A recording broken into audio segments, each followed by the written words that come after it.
Yes, at 11 p.m. What's the scoop? I'll be joined by two of the country's top comedians. That's right. As we take a look at tomorrow's newspapers tonight. We're going to get into trouble. If it's a big story, we'll be covering it. Spill some tea on him. There we go. But we'll also have some fun. I wouldn't stick up a bank. My father didn't love me. So anyway, Headliners every night from 11 on GB News, the People's Channel, Britain's news channel. Saturday nights on GB News. From 6 p.m, I'll give you my unique take on the world today. Then at 7, it's me, Calvin Robinson, with my Common Sense Crusade. New to GB News is the Saturday 5. 5 times the opinion. Join us every Saturday from 8 p.m. as we debate the week's stories. With us 4, plus a special guest. And at 9, of course, it's Mark Dolan Tonight. Saturday nights on GB News, the People's Channel, Britain's news channel. In a few days' time, King Charles III will be crowned in a ceremony that punctuates our history. We won't just be focusing on the pomp and circumstance, because the coronation was also about conquest, rebellion, and murder. In it, our liberties are consecrated.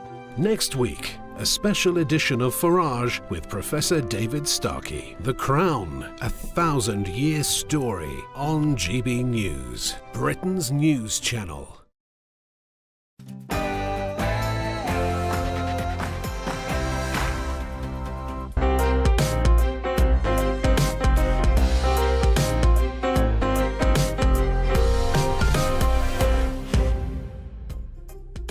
Good morning and welcome to Sunday with Michael Portillo, with 2 hours of good conversation, arts and entertainment, ethical dilemmas and a sense of the ridiculous too. Coming up, May is a big month for the United Kingdom. There's the King's coronation on the Saturday. There's the Eurovision Song Contest in Liverpool on May the 13th. And of course, this week, there are local elections in much of England. Candidates often try to focus in local elections on potholes and council tax. But with more than 8,000 seats being contested, these elections are a big test of political opinion ahead of the next general election. How well or how badly can the Tories expect to do? While the older generation embraces all things red, white and blue and hangs bunting from lampposts across the land, what does the coronation mean for young people? Recent polls suggested that only around a third of them were interested in the monarchy. And it's 50 years since we've been doing the Time Warp. What is the lasting appeal of the musical The Rocky Horror Show as it celebrates its half-century? All that and celebrating that most British of icons, the Land Rover. All after the news with Tatiana Sanchez.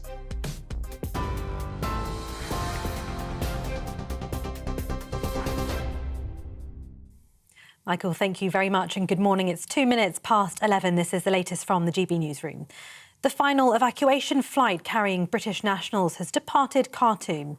Deputy Prime Minister Oliver Dowden has said rescue operations ended following a significant decline in the number of British nationals coming forward to flee. Nearly 1,900 people on 21 flights have been evacuated. However, there are still thousands of British citizens stuck amid fighting. Robert Fox, the defence editor for the Evening Standard, has said the government has a responsibility to all British nationals. I think we've got to be much clearer about obligations to people and people that you really want to help. I mean, the thing is that so lately did they decide that people who are working in the NHS here, after all, were eligible to come on British flights and on other flights. It's not the time, as I say, to fight domestic politics. NHS nurses across the country will walk out from 8 o'clock this evening in a 28-hour strike over pay. In a ballot earlier this month, 54% of RCN members rejected the government's offer of a 5% pay rise from April. Great Ormond Street Hospital is among organisations where nurses have agreed to keep limited staff on after voicing serious concerns about patient safety during the walkout.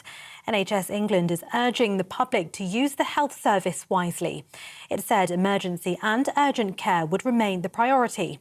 The head of global projects at Young Voices UK, Jason Reed, told GB News the nurses' strike is the wrong thing to do. Just hate to think of all those patients and all those families who will suffer directly as a result of what the RCN are doing. If they really were concerned about patient safety, I don't think that they would be doing this. I don't think you could have a clear conscience to walk out if you're an intensive care nurse or a cancer nurse and say that it was patient safety that was motivating you. Pretty clearly, they just want to squeeze a few extra pounds out of the government, our money, of course, that we're paying through taxes. And so it's just not a situation that the government should give into and set a precedent for future strikes, that this is an okay thing to do. But the assistant editor at Prospect magazine, Emily Crawford, says that nurses are putting patients' lives at risk due to being overworked. If nurses have been so overworked and understaffed for the past few years, that in itself has been a risk to patient safety anyway. Last year there were 40,000 full-time nurses vacancies in England. If we've got massive gaps like that, I think patient safety has already been at risk for a while. The Prime Minister has slammed what he's called selfish saboteurs who force traffic to go slow. Rishi Sunak told The Sun on Sunday that he wants to put a stop to those who use this tactic. Ministers want police to be able to stop slow walkers, but Labour says the government is just chasing headlines. It comes as ministers plan to push through measures to widen the legal definition of serious disruption to enable officers to stop activists causing major disruption to roads. Tens of thousands of people took to the streets in Israel last night as protests over the country's judicial overhaul continue. Activists left the main routes of demonstrations to cause major disruption to motorists. Well, back on the main route, drone footage shows tens of thousands of people waving Israeli flags in a square in Tel Aviv in protest against plans by the country's government to have control over the appointment of judges. The Israeli president has urged both sides to reach a compromise. This is in the 17th consecutive week of demonstrations. Now, the British Army has begun rehearsals for the coronation of King Charles. Soldiers from all divisions of the armed forces have gathered at training areas across South London to prepare for the biggest ceremonial event of their lives. Soldiers have flown home from operational duties or training exercises from as far as Cyprus, Iraq, Kenya and Estonia to represent their regiments and corps at the event. Well, representatives from the nation's faith communities will play an active role in the coronation for the very first time. When King Charles is crowned, leaders from Jewish, Hindu, Sikh, Muslim and Buddhist groups will deliver a greeting to the king in unison. The Archbishop of Canterbury says the service will be foremost an act of Christian worship, but that new elements will reflect the diversity of modern society. Buckingham Palace has unveiled the gowns that King Charles will wear for the coronation on May the 6th. One of the special garments is a gold silk coat trimmed with gold lace. It was originally made for King George's coronation in 1911. Many of the gowns haven't been worn since the Queen's coronation in 1953. And finally, the Stone of Destiny has been welcomed to England in a special ceremony ahead of the event. It dates back to the 12th century and is normally on display at Edinburgh Castle. It will sit under the King's throne next weekend and has been used in coronations for nearly 1,000 years. This is GB News. We'll bring you more news as it happens. Now, though, it is back to Michael.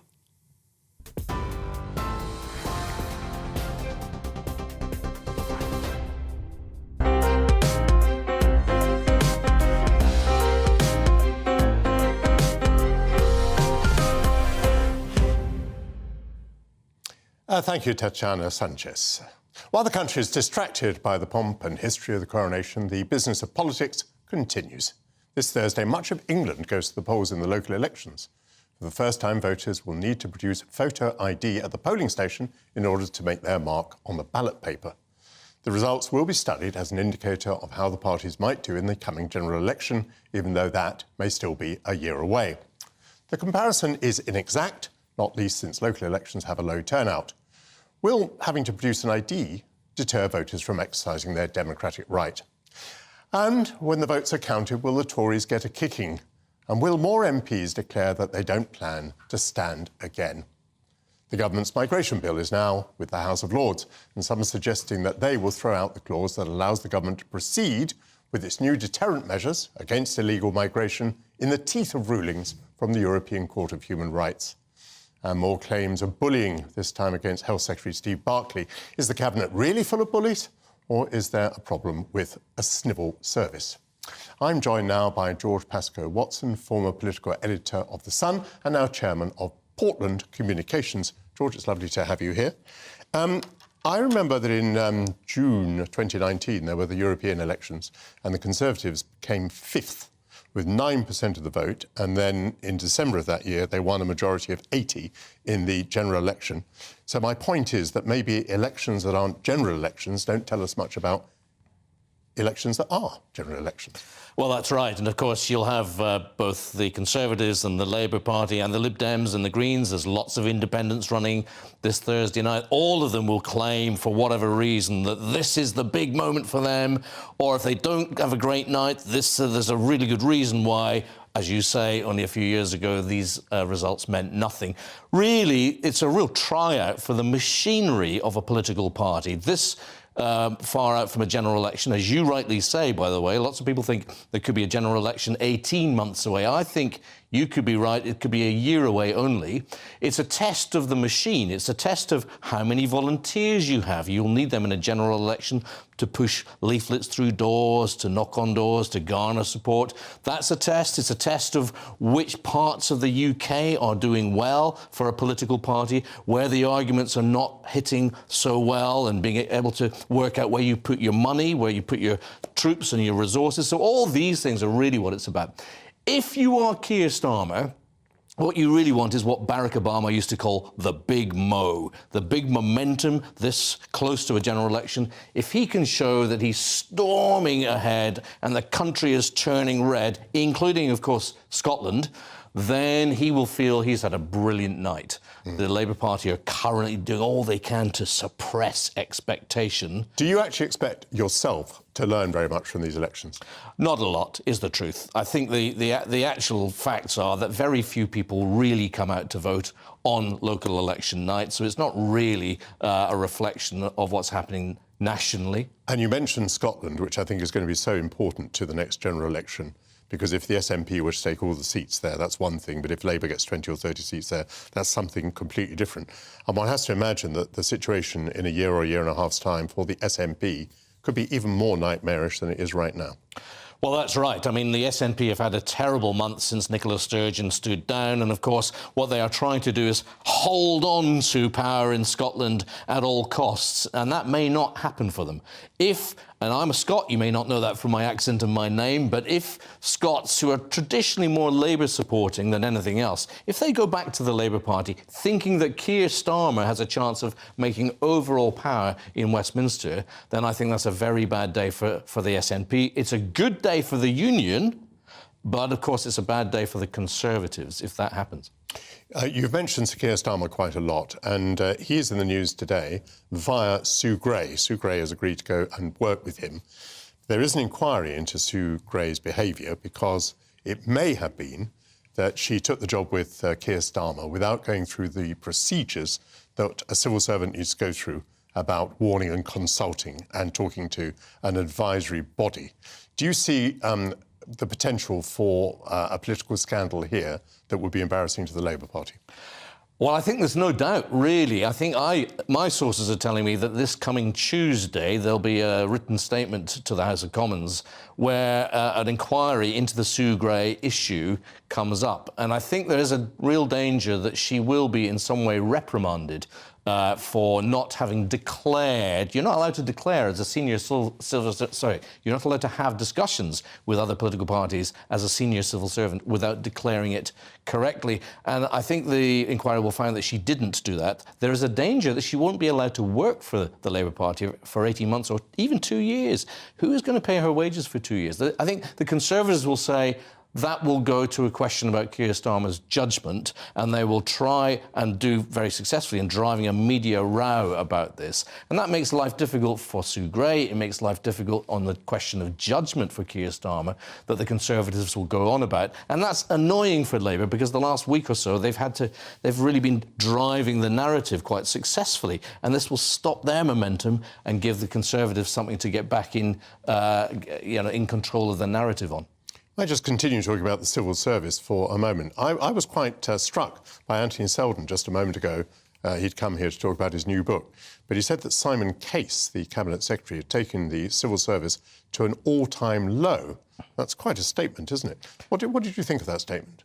Well, that's a very, very powerful indictment by Anthony Seldon, somebody who knows the insides and outsides of government better than most. And I think a lot of people do have concerns about the way the civil service is being conducted, not least of which a lot of people within the civil service feel that the reputational row about how they're behaving is impacting them. There's a lot, as you know, a lot of very talented, very committed people in the civil service. We shouldn't pretend that there's not. But within that, there is a lot of people in the civil service who appear to be playing politics with their roles right now. So I've never seen so much leaking to the media about the behaviour of ministers, whether it's right or whether it's wrong. It seems like there's a real drive to play politics, and that's the very last thing the civil service should do. You and I off air a moment ago, you said to me there was much more leaking today, and I raised an eyebrow because I said, but hang on, that there was leaking 40 years ago. But tell me what your point is. Who's leaking and how are they leaking and why is it different, do you think? Well, I was the political editor of The Sun for a number of years, and in those days, before the days, of course, of social media, before the days of books left, right and centre, it was quite hard to get real political intelligence from figures like yourselves and colleagues, advisors, civil servants. It really was. A leak was a big deal because it didn't happen that often. You may have felt differently, but it definitely didn't happen. And now we have everybody from ministers to advisors to officials seeming to splurge the latest ins and outs of what's happening. And there's a serious point to this. It is that if you are a minister, you've always got to worry now about who has your back. Are the things you're saying, are the things you're doing going to be kept private and allowing you to make the right decision for the country? Or are you going to be watching over your back because you can't trust in people's being secret? And you actually think that ministers are sitting there at the cabinet table with their mobile phones sending out their version of events? Well, in this war where people are briefing the whole time, it wouldn't surprise me at all if ministers are having to take that into their own hands to control the narrative. George Pascoe-Watson, really great to have you here. Great to see you again. The UK is getting poorer and sicker, and it's costing our economy billions. The Institute for Public Policy Research estimates that in 2021, lost earnings linked to long-term sickness cost the UK economy £43 billion, which is equivalent to 2% of our GDP.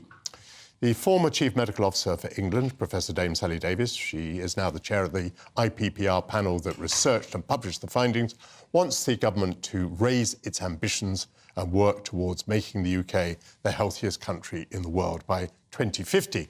She says there needs to be a Health and Prosperity Act. Well, Chris Thomas is head of the IPPR Commission on Health and Prosperity and joins me now. Welcome to GB News. Can you first of all tell us what is the nature, what is going on? Why are so many people sick? Is this something to do with the pandemic? Is it to do with mental health? Is it to do with not being able to get appointments? What are we talking about? Yeah, absolutely. So we, of course, have had a very difficult couple of years recently with our health, and the pandemic has made things worse. But I think the really interesting thing about our findings this week has been that it's not actually just something that begins in the last couple of years. We've been on a steady trajectory towards getting sicker as a country and poorer over 12, 13 years. What you see is kind of improvements from the 20th century, remarkable improvements in health, while those have stagnated and begun to go backwards. And I think that's down to a few things. It's, of course, down to whether you can get access to healthcare if you are sick, the speed at which and the quality of which you can get that, really important. But it's also about whether we have the building blocks for healthy lives as a country, and that's everything from food to other public services to education to social security. Those things are missing. And that means that we're not doing very well on preventing illness that could be prevented. We're not doing very well on treating it, and that's the picture that you find ourselves with today. And you've been talking about the country, our country, Britain, and there is a contrast here with some other countries, at least. I believe that Ireland and Singapore and so on don't seem to have these problems, even though all countries in the world went through the pandemic. Yeah, you see some quite remarkable transformations in health in other countries. I think Japan has a brilliant story where, from being the shortest lived country in the 1970s in the G7, it's now gone on to be the healthiest. We've seen Ireland do very well on healthy life expectancy. So how long can you expect to live in good health? We've seen similar in Singapore, South Korea. And then you contrast that picture to the UK, where things are getting worse, where healthy life expectancy and life expectancy are going backwards. And what that means is two things, I think. One, that we shouldn't see that as an inevitability. We don't have to get sicker. Other countries are doing better. But also that we can start to understand that the economic damage that poor health is doing, the way that it's undermining our economy, well, that's not inevitable either. And we can see that, one, as a challenge of where we are today, but I think also an opportunity for where we could be in 10, 20, 30 years. Excuse my scepticism, but I thought that although this report is most interesting, and I'm sure very well researched, I thought it was odd that Sally Davis's prescription is legislation. Can we really legislate our way out of this? So the thing that I think is really challenging for health in the UK at the moment is this dynamic that we have where actually the answers are fairly clear. We know the things. There is incredibly good evidence on the things that make us healthier as a country. We know what works on obesity. We know some of the things that would work in the NHS to make the NHS more sustainable. The challenge is political will in terms of how that's done. Now, the legislation that Dame Sally is proposing is one that would be designed to get that political will going, to start putting us into long-term thinking, that aspiration to make the UK the healthiest country in the world by 2050. And that would start to build the infrastructure to make sure politicians are putting the right policies into effect, that they're backing essentially things that we know are very popular with the public. So that's things like an institution to monitor and to hold government accountable to the decisions that they're making on public health. I'm a bit suspicious of aspirations. Do you mind addressing two matters directly? What should the government do about obesity and mental health? So on obesity, I think the path needs to be very clear. We need to pull a much wider array of levers available to us. And that means, I think, doing some things that are protective. So there were things in Boris Johnson's 2020 obesity strategy that haven't been implemented around things like advertising. Those things are currently being delayed.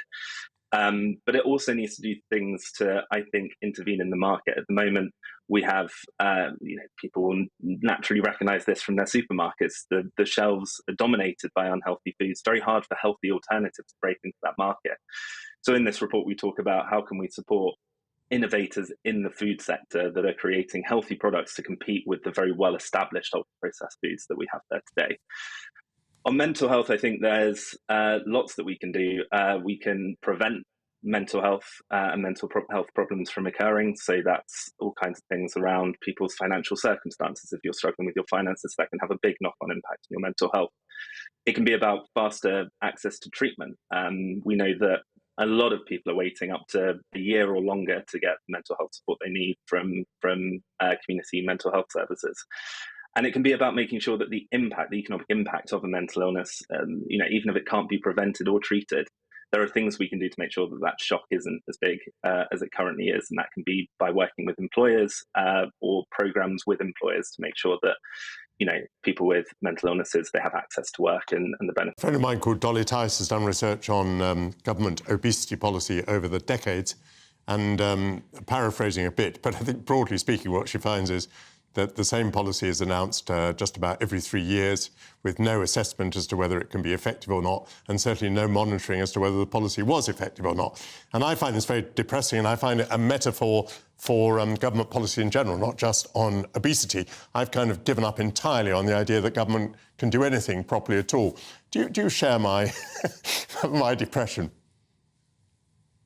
Look, it's not been a good picture, and Dolly Tice's research is incredibly strong in showing that basically every public health policy that we have at the moment is against the odds. It's very hard for it to get announced, and once it gets announced, it's very easy for it to be kind of thrown into the long grass for the reasons you say. It's very rarely combined with good evaluation processes, with the right metrics, with things that make those policies implementable. So the legislation we're talking about, the Health and Prosperity Act, is essentially starting from that challenge that public health policy at the moment very hard to get implemented, and suggesting, well, why don't we look at agendas where there have been successful measures taken that make implementation the norm, that we go from apathy and stagnation to implementation being the expectation. And the Climate Change Act in 2008, one very powerful example of that. It put in place a law a legislated definition of what net zero would be, a long-term target. It built some institutions that would help chaperone that target and make sure it was being met.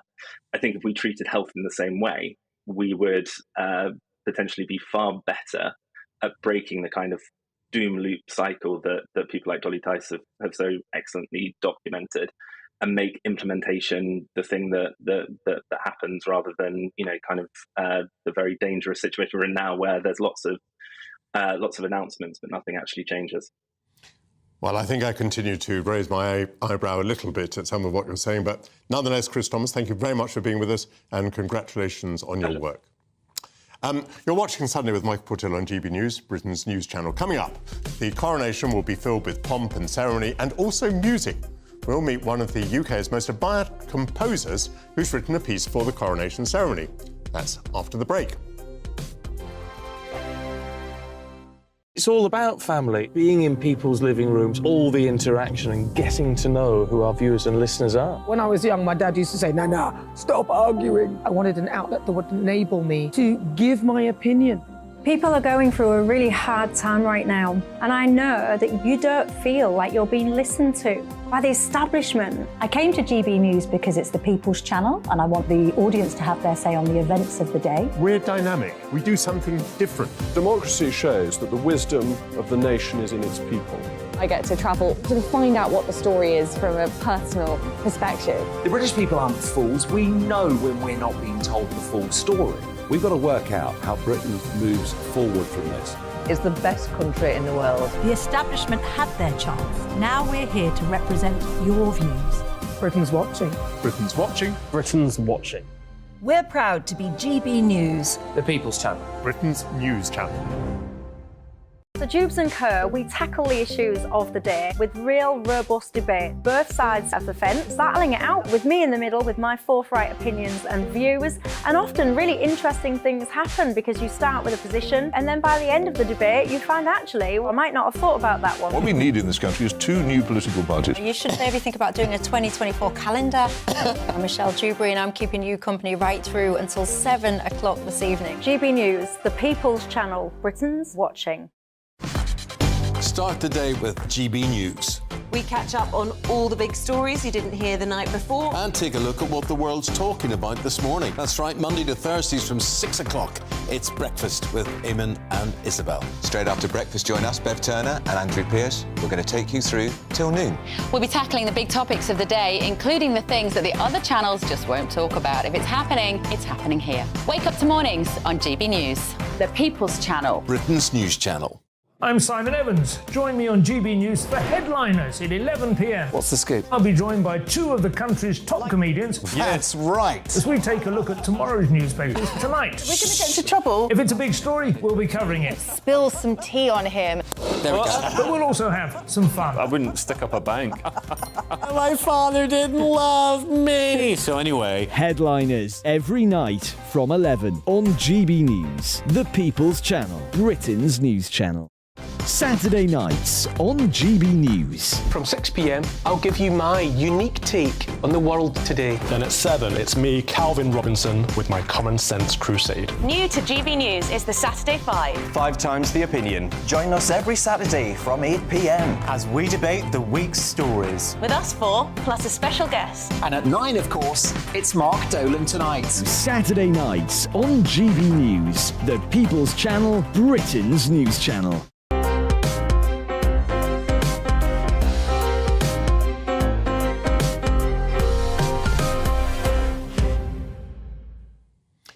Welcome back. In less than a week, Charles III will be crowned King in Westminster Abbey. Although it's said to be a slimmed-down service, the ceremony will nonetheless have centuries of history and tradition at its heart, and music will play a huge role in the service. The King has personally commissioned 12 new pieces from leading British composers, reflecting the monarch's love and knowledge of music and highlighting the importance of the Commonwealth. Among the composers are Andrew Lloyd Webber, who's written a new coronation anthem, and the master of the King's music, Judith Weir. Another composer who is lending her creativity is Shirley Thompson. She composed music for the Queen's Jubilee, Golden Jubilee, entitled A New Nation Rising, a 21st Century Symphony. Here's the beginning of the second movement location, location, location.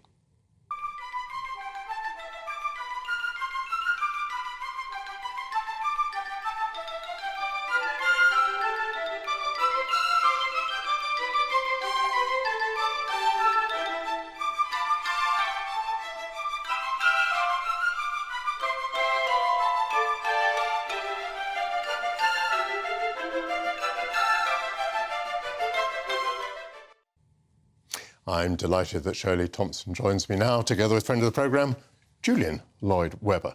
Well, how very exciting that you have been chosen to undertake this. How long ago did you hear? Well, if I may say, back at the beginning of the year. Yes. Just after Christmas. And was that long enough for you, do you think? I mean, how did you set about it? Yeah, it was tight. Mm-hmm. And we needed to have it ready way before the coronation dates. So, yeah, I was straight on it. I was working on other things and I had to drop what I was doing and I started work on it. It's a work for full orchestra, so I knew it was going to be a big work, but what really drove us was the fact that we knew the title of the piece is Be Thou My Vision. So it's a hymn that I like too very much. I know it's a favourite hymn of His Majesty King Charles. And because I really liked the hymn, we were invited to recreate a contemporary version of it. And that's my strength in arranging pieces, although it's a total deconstruction of the piece and reconstructed into a new hymn. You were thinking about the hymn, you were thinking about the king, were you thinking about the building as well, Westminster Abbey? To an extent, yes. I've had a couple of performances of my works there, so I have an idea of the resonance and how a piece can feel within that building. I've written for the organ, brass band and choir, so I have an idea of how pieces work within the building, which is a real asset. I've not written for full orchestra, which this is, so really, so exciting. Mm. Julian, you're very struck by the importance of the building and that the music should fit the building, is that right? Well, I think the first thing really to say about the choice of the music, which is extraordinary, and of course the service goes on before, after, there's a massive amount of music chosen, but there's obviously so much trouble gone into the choice. And I think King Charles has been hands-on with this. Of course, there's Parry. King Charles absolutely adores Parry, and no service that he's taking part in, I think, would be quite right without a piece of Parry, and that's fine. I was glad, which I think has been in every coronation since it was written, 1902, I think it was, for Edward VII, and it's been ever since, quite rightly. But Zadok the priest is the one that's been there, you know, for literally centuries, isn't it? Let's listen to a little extract of Zadok the priest.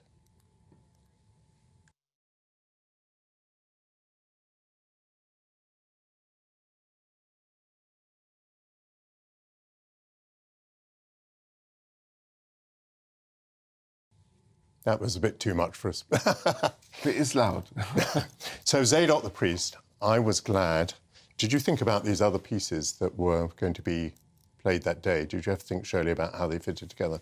Yes, I certainly was in awe of Zadok the priest and thinking that was my reference point. I wanted to create the feeling of that grandeur, the sentiment, the divinity, the sacred aspect of it. So very much those reference points, those composers, the Parry, the Vaughan Williams, the whole generation of British composers, Elgar, that have graced our worlds with wonderful music. But very much Zadok the priest. I really was thinking of that work. It is interesting that, you know, it's in this extraordinary setting, but of course composers will want and hope that the pieces will be done somewhere else, but there is something about using that magisterial and that massive resonance, and I mean the impact of trumpets and choir and orchestra in a place like that is phenomenal. Yes, and we love to hear it again and again. Indeed, I believe they're going to, as it were, release the soundtrack, aren't they? So we're all going to be able to listen to the ceremony again and again. I don't know whether it's tactless to ask you about your brother, but have you any idea how he's getting on with his piece? I've heard it. Oh, you've heard it? Yes. Gosh. Well, I'm not sure I'm allowed to ask you anything about it, except obviously it's complete. I'm sure that's you are. Great news. He's. I think that everything had to be played to King Charles, didn't it? So so it's very celebratory, and he's certainly using the building. You can hear, and it's a fun piece, which I think it should be. And I think that's very much how he felt. I think they actually changed some of the words of Psalm 98 with King Charles' agreement, because he wanted to make it even more joyous. Have you become a community of composers? Have you got to know each other? Have you, to any extent, worked together? Presumably you've met, have you, when you were playing it to the King? Yes, we very much have become the coronation composers, and we're all meeting up for lunch afterwards, after the ceremony and stuff. That's a great WhatsApp group, isn't it? It is, actually. We have got a WhatsApp group. And several of my friends are actually composing music. Judith Weir, Roxana Panufnik, Debbie Wiseman. I know most of Nigel Hess, Roderick Williams. I know most of the composers. And where exactly will you be, Shirley, during the coronation? Well, I'm not exactly sure where I'll be seated in the Westminster Abbey, but I'm not sure, whether it's in the main section or there's another section that I will be seated. You're obviously feeling elated. Do you also feel nervous? Yes, I think it's more excitement than anything. Yes, very excited about it. Very just overawed by the magnificence of it, because it's so historical, and I'm reflective in a way that I wrote for the Queen exactly 20 years ago, and feeling that sense of history and the legacy of the Queen at the same time. Julian, you'll be taking the coronation seriously. Where will you be?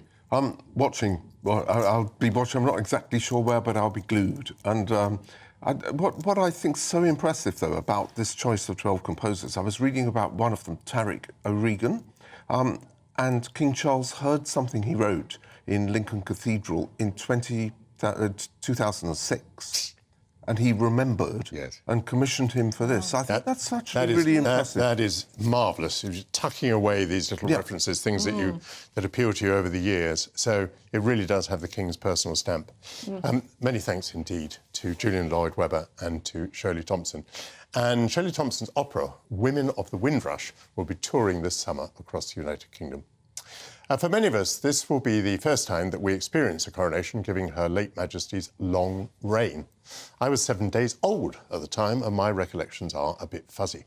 Queen Elizabeth II inspired intense loyalty not just in Britain, but throughout the Commonwealth, among people of all ages. But what about King Charles? What is the relevance of the royal family for young people? Coronation lessons will be available to all schools in England this week to celebrate and teach students about King Charles III's big day. The government wants young people to learn about the monarchy, but it's a generation which is mostly uninterested in the institution. Let's hear from a very young person in a report by Cameron Walker, GB News' royal reporter. The person that is going to wear St. Edward's crown on 6th of May 2023 is going to be King Charles. In less than a week, King Charles will enter Westminster Abbey for an event not seen in this country for 70 years. For Britain's children and indeed their parents, Saturday the 6th of May is the first chance to see St Edward's crown placed on a monarch's head. While more than 3/4 of over 65s want to continue with the monarchy, rather than an elected head of state, less than a third of 18 to 24-year-olds agree, according to the latest YouGov poll. The monarchy has a big challenge to engage younger generations, and the government's been looking for an opportunity to celebrate the new reign with Britain's schoolchildren. Kings of Scotland were crowned at their coronation sitting on the stone of Scone. Describe the stone with your partner. 10 seconds. What shape is it? GB News has been given exclusive access into a coronation lesson commissioned by the Department for Education, soon to be available in all schools across England. Steve Mastin, a teacher and education consultant, was tasked with designing a lesson simple enough to engage young children. I don't think you have to be a pro-monarchy teacher to teach a lesson about the coronation, because I think the Department of Education was thinking children should know what's going to happen on May the 6th. Otherwise, it's just a TV programme where a crown gets put on King Charles's head. But of course, it's much, much more than that. It's part of our history that goes back 1,000 years. The Year 4 class at St Mary's Church of England Primary School in northwest London learnt about the special objects they'll see on Saturday. My favourite object that we learn is the orb because it represents good. My favourite part of the lesson was when we learnt about how King Charles has to hold a sceptre with the orb in both hands. I found out a new word. It's actually a Latin word called corona. It means crown. Separate material has been made for both primary and secondary schools, and Schools Minister Nick Gibb wants to ensure young people understand the significance of the coronation. They need to understand really how important it is in terms of the way our country is governed, that the monarchy does play an important part in our constitution, albeit a constitutional monarchy rather than a monarchy with real power. But it's important that they do understand that and all the symbolism that comes from the coronation. So can I see you holding an orb, please? It's very heavy. Very heavy. The coronation is multi-generational. 2 future kings will be present, and 9-year-old Prince George will be one of his grandfather's pages. His first glimpse of a crown he'll one day wear. Cameron Walker, GB News. And Cameron Walker joins me now. Thank you very much for that report.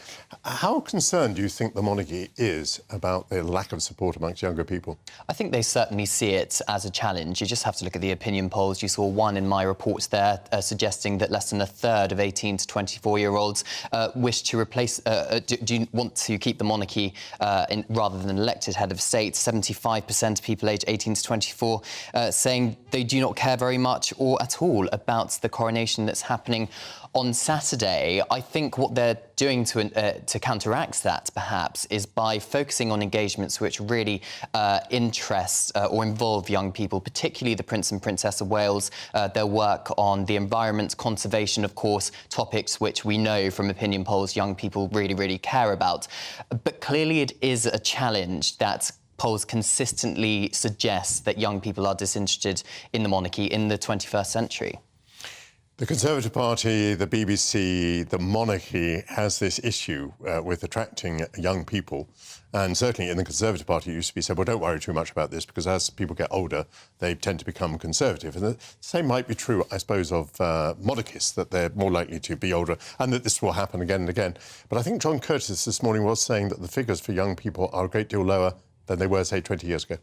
Well, absolutely, and I think there's a lot of noise, perhaps, going around, because 20 years ago, of course, we didn't have this age of social media, did we? Young people are constantly on TikTok, YouTube, Twitter, Facebook. There's lots of information flying around, rather than the traditional media, let's say, when it comes to reading a newspaper or watching television or listening to the radio. And that is a real challenge, I think, for both the monarchy and the government. And I think one of the reasons why the government's decided to commission these coronation lessons, both for primary and secondary schools.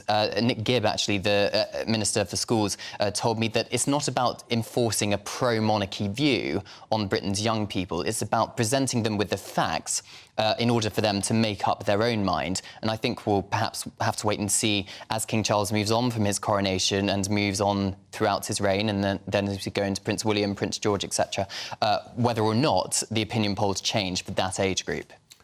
You tend to be rather cautious. I'd like a quick answer to this, and you may not wish to go there. But do you have any feeling for how much young people's opinions have been influenced by Harry and Meghan?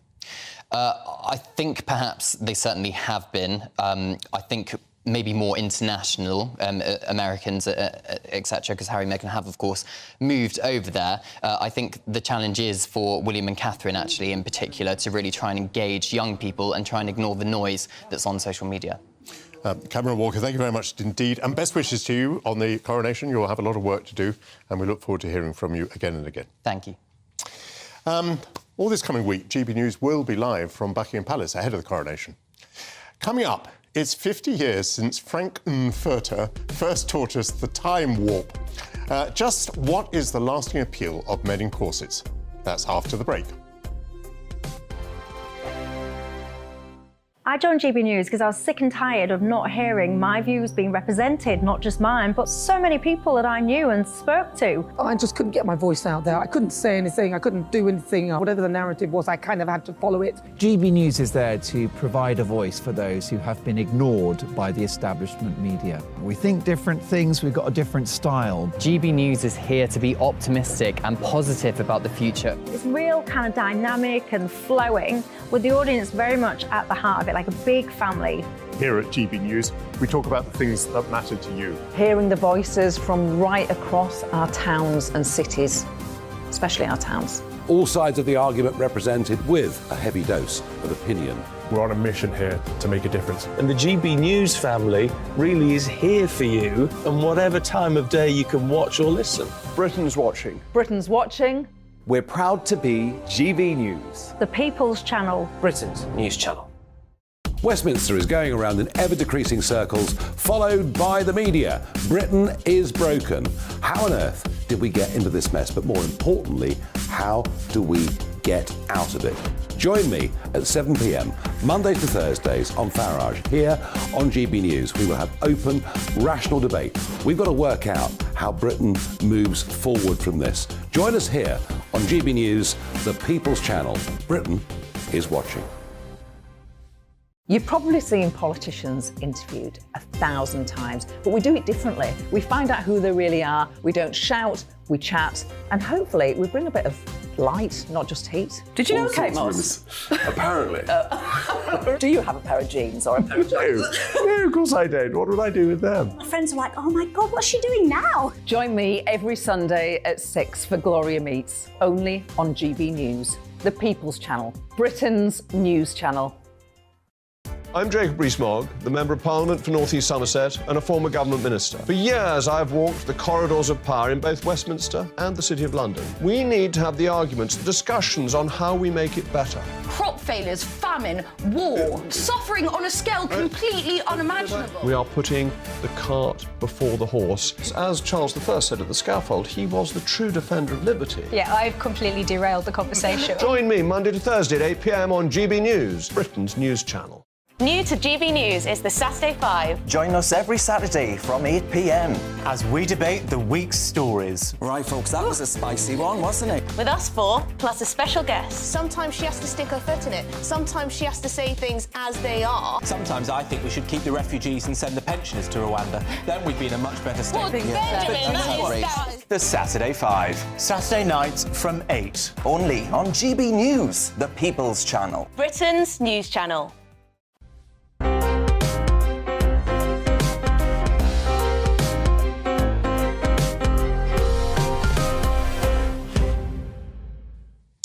Welcome back. We've talked a lot about artificial intelligence in the last few weeks, discussing whether it can replace lawyers, artists and even television presenters. What is the place of AI in the theatre? This week, a production called Play AI was premiered, written entirely by AI, but performed, I'm pleased to say, by humans. Arts editor of Express Online, Stefan Kyriazis, went to see it. I did. Hello, welcome back. What did you think? I'm fascinated by this. I didn't know what to expect. It is, honestly, at the moment, it's probably the equivalent of a child's crayon drawing or an old Pac-Man video game, something like that. The cast and the director talked to us afterwards about it. It's at the very, very earliest stages, but it's a functioning play. It's very literal, it's very cliched. It doesn't know how to do subtlety and nuance or anything like that. It's all about exposition. I must explain, and then this is what's going to happen next. And they talk a lot about it. Nothing happens. But this is the earliest days. You look, Pac-Man games then, and now you have multi-dimensional games, huge alternate reality universes. This ChatGPT was launched last year, November, December last year. And this is already where we're at. Have you any idea how they briefed the computer? It took them, I think they did it across 5 days. You're limited to the number of prompts. So you give it prompts the whole time about, you put in the cast, a vague plot idea. They gave it about 200 prompts across 5 days. And at the moment, the technology, it can't remember many of its previous iterations. So it wipes and resets and wipes and resets. It's not advanced enough yet to have memory and, I guess, an awareness, which is slightly terrifying. But at the end, we had the AI's voice giving its own reactions to the play so far. And it's aware that it needs a better resolution. It's aware that some of the characters need a little bit more depth. I say aware, but it's analysing. But the slight difference between that and awareness is terrifying. It didn't want to do it doesn't like violence and conflict. So at the moment, it has morality programmed into it. Right. But with enough prompts, we ended up with a scene with a guy pulling a knife on people and being aggressive and abusive. And I found that terrifying because these systems will learn and they'll start understanding moral grey areas and they'll start rationalising actions. I don't know if you're a sort of Terminator fan, but Skynet in the future, AI might decide that we're not necessary anymore. Well, do you know what I was thinking about was that, of course, it's very, very good at impersonation. Mm-hmm. I mean, do you think it can write new Shakespeare plays? Can it write new Greek tragedies? Well, the very good point they brought up with this is AI has already won photography awards. It won the Sony International Photography Award.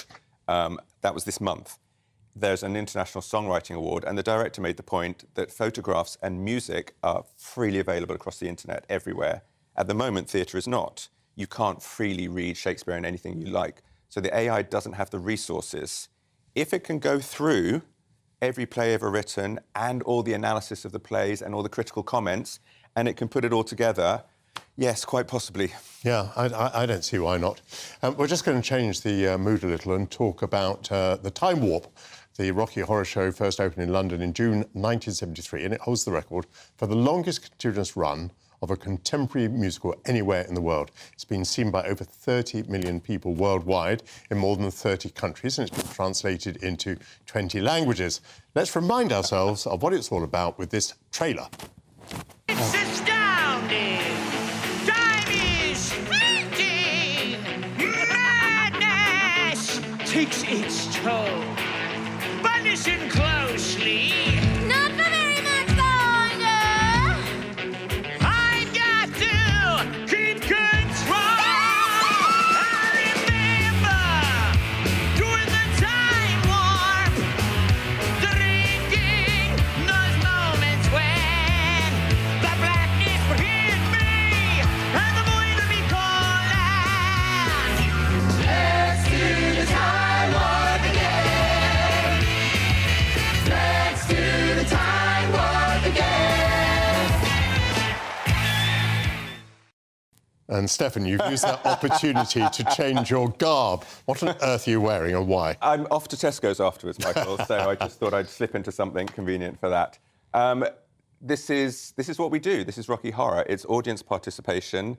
It's freedom of expression. It's fun. More than anything. 30 million people have seen it, and I'm not one of them. No. So I'm in complete ignorance about this. We just saw the trailer there. Just give those people who don't know it a little background as to how it works as a plot. So the plot is basically two squeaky clean college kids go to see their old professor at some mansion, and they open the doors and they're flung into some kind of schlocky B-mover horror kind of situation with a drag queen scientist that's built his very handsome young man in little gold pants. And their minds are blown, but they're also introduced to a whole world that they didn't know. And within that, their own relationship, they start becoming honest with their own desires, sexuality, and everybody comes out of it all the better for it. And tell me about the audience participation. Apart from wearing a feather boa, how else do you participate? Fishnets, little gold pants. I've seen a lot of those. Not me just yet, but there's a lot of... The cinema, actually, has a lot more throwing of things. We don't do so much throwing in the theatre. Throwing of things. So, yeah, there are lots of cues from the early days in New York in the 70s where they would throw toast, frankfurters, absolutely everything, water guns, umbrellas. There's a lot of call and response. So, especially in the theatre now, you think we're having all these huge fights about audience actions and participation. Yeah. This encourages Brad and Janet, the two squeaky clean ones, every time they come on or they say their name, you're supposed to shout profanities that I won't repeat here at them. And there are various other times where you've got lines that the audience can deliver. You were fulminating against a lady with a large hairdo who'd sat in front of you. People with umbrellas, you won't be able to see a thing. No, it's for one tiny moment where there's a bit of water gunning and everything like that. But this is not about, admiring the art from a distance. This is about participating. It's also very much, O'Brien, the writer, Richard O'Brien, has said, this is about just inclusion, acceptance, tolerance, love. It doesn't have a message. It's not banging you over the head. It's just about having fun and joy in everybody and everything.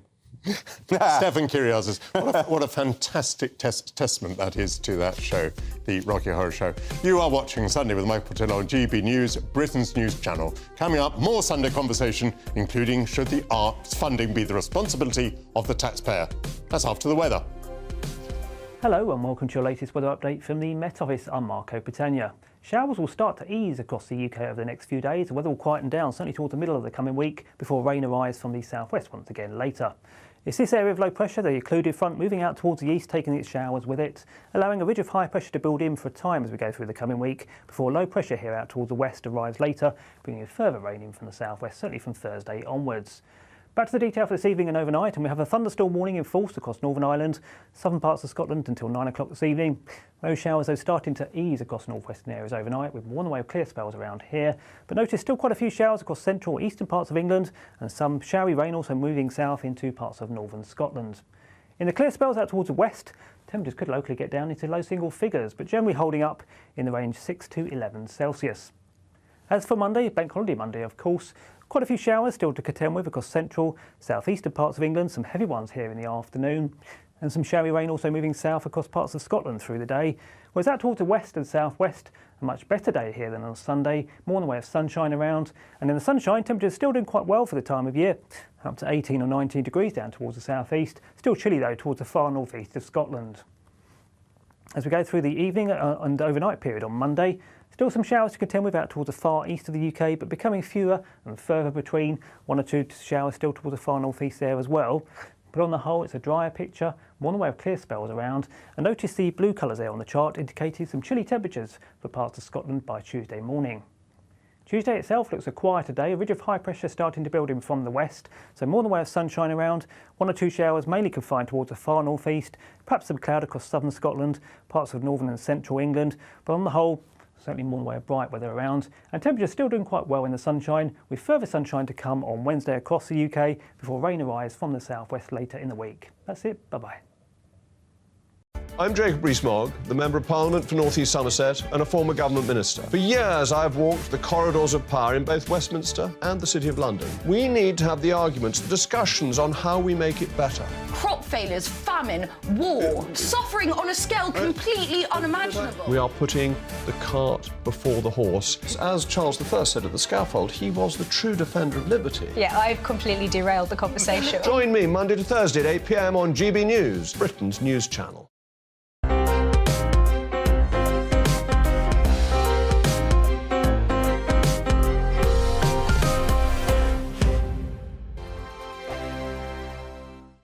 Monday to Thursday nights on GB News. At 6, it's Dubes & Co. 7 o'clock, Farage. At 8, join Jacob Rees-Mogg. And at 9, Dan Wootton Tonight, followed by Headliners. On TV, radio and online. This is GB News. First and foremost, I am a GB News fan, and I was before I was working here. Just love the fact that we're asking the questions that a lot of establishment media won't ask. With a bit of a twist, we not only want to inform you, but we want to keep you entertained. It's worth the drive because you get in and the team's all ready and waiting, they're itching to go, and it's a proper little family. GB News is the People's Channel. It's the audience that makes the programme sing. We're giving our viewers and our listeners a voice. I see the thousands of your letters, tweets, emails, you name it, coming in. Britain is broken. How on earth did we get into this mess? But more importantly, how do we get out of it? The establishment had their chance. Now we're here to represent you. It's time for something different. It's time for GB News. I'm very patriotic. I believe in Britain. Our best days lie ahead. Britain's watching. Britain's watching. Join us here on GB News. The People's Channel. Britain's news channel. Join me, Patrick Christie's Monday to Friday, 3 till 6. We tackle the day's news agenda like you've never seen before. It's high tempo, high octane, the most controversial topics, and the best guests. You will not be able to take your eyes and ears off it. I'm not afraid to ask the questions that you really want answered. 3 till 6 p.m, Monday to Friday on GB News, the People's Channel, Britain's news channel. GB News has its own late-night paper preview show, Headliners, where comedians take you through the next day's top news stories. You don't have to bother reading the newspaper, we've got it covered for you. Headliners, every night at 11 p.m, and repeated every morning at 5 a.m. We won't send you to sleep like some of the other paper review shows out there. GB News, the People's Channel, Britain's news channel. Join me, Camilla Tominey, on Sunday mornings from 9:30, taking the politicians to task and breaking out of SW1 to see how their decisions are affecting you across the UK. Bursting the Westminster bubble every Sunday morning, only on GB News, the People's Channel. Britain's watching. Hello, I'm Calvin Robinson. Do not miss my Common Sense Crusade Saturdays at 7 p.m. Join me for some in-depth discussions on faith. Is that not the start of the slippery slope? It's very much so. And the big moral questions of the day. I'm baffled. You've got some nerve. Only on GB News, the People's Channel, Britain's news channel. I'm Andrew Doyle. Join me at 7 o'clock every Sunday night for Free Speech Nation, the show where I tackle the week's biggest stories in politics and current affairs with the help of my 2 comedian panellists and a variety of special guests. Free Speech Nation, Sunday nights from 7 on GB News, the People's Channel, Britain's news channel. In a few days' time, King Charles III will be crowned in a ceremony that punctuates our history. You won't just be focusing on the pomp and circumstance, because the coronation was also about conquest, rebellion, and murder. In it, our liberties are consecrated. Next week, a special edition of Farage with Professor David Starkey. The Crown, a 1,000-year story on GB News, Britain's news channel.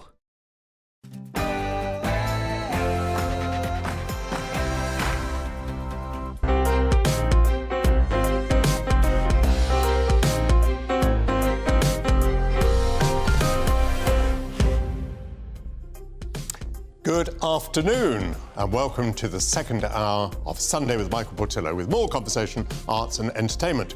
Coming up in this hour, world-famous conductor Sir Simon Rattle says the last few months have been devastating for the arts in Britain, describing the proposed cuts by the BBC and the Arts Council England as cultural vandalism.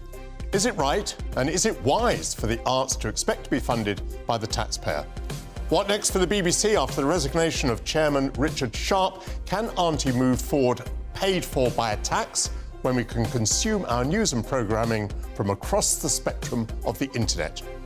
When should art be removed from public view? Sir Stanley Spencer's Love Among the Nations has been rotated out of sight at Cambridge University's Fitzwilliam Museum because it's deemed to be racist. Who controls what we see? And beloved by the late Queen, Princess Anne, and even James Bond, we celebrate the 75th birthday of the Land Rover. And Coronation Chicken, Mushroom Philip, and King Charles Quiche, food for the royal occasion. That's all after the news for Tatiana Sanchez.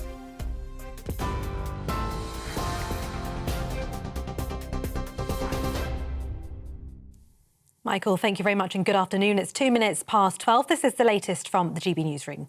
The final evacuation flight carrying British nationals has departed Khartoum. Deputy Prime Minister Oliver Dowden said rescue operations ended following a significant decline in the number of British nationals coming forward to flee. Nearly 1,900 people on 21 flights have been evacuated. However, there are still thousands of British citizens stuck amid fighting. Robert Fox, the defence editor for the Evening Standard, has said the government has a responsibility to all British nationals. I think we've got to be much clearer about obligations to people and people that you really want to help. I mean, the thing is that so lately did they decide that people who are working in the NHS here, after all, were eligible to come on British flights and on other flights. It's not the time, as I say, to fight domestic politics. NHS nurses across the country will walk out from 8 o'clock this evening in a 28-hour strike over pay. In a ballot earlier on this month, 54% of RCN members rejected the government's offer of a 5% pay increase from April. Great Ormond Street Hospital's among organisations where nurses have agreed to keep limited staff working after voicing serious concerns about patient safety during the walkout. NHS England is urging the public to use health services wisely. It said emergency and urgent care would remain the priority. Well, the head of global projects at Young Voices UK, Jason Reed, told us the nurses' strike is the wrong thing to do. Just hate to think of all those patients and all those families who will suffer directly as a result of what the RCN are doing. If they really were concerned about patient safety, I don't think that they would be doing this. I don't think you could have a clear conscience to walk out if you're an intensive care nurse or a cancer nurse and say that it was patient safety that was motivating you. Pretty clearly, they just want to squeeze a few extra pounds out of the government, our money, of course, that we're paying through taxes. And so it's just not a situation that the government should give into and set a precedent for future strikes, that this is an okay thing to do. But Emily Crawford, who's the assistant editor at Prospect magazine, says that nurses are putting patients' lives at risk due to being overworked. If nurses have been so overworked and understaffed for the past few years, that in itself has been a risk to patient safety anyway. Last year there were 40,000 full-time nurses vacancies in England. If we've got massive gaps like that, I think patient safety has already been at risk for a while. The Prime Minister has slammed what he's called selfish saboteurs who force traffic to go slow.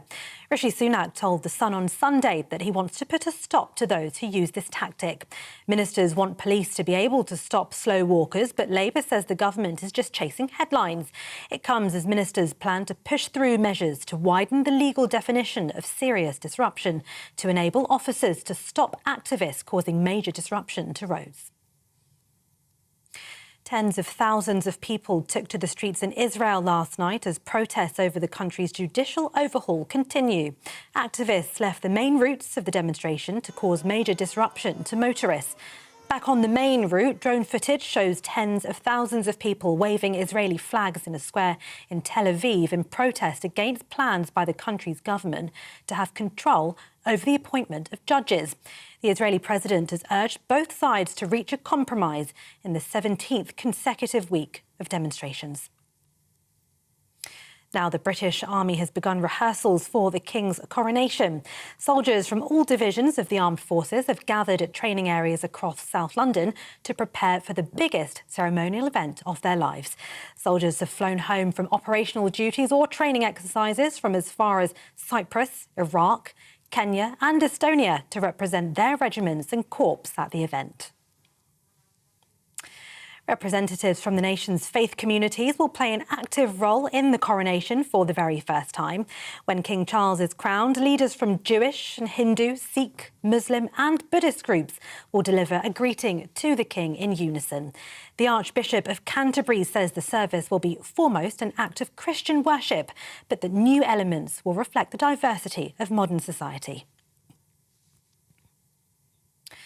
Buckingham Palace has unveiled the gowns that King Charles will wear for the coronation. One of the special garments is a gold silk coat trimmed with gold lace.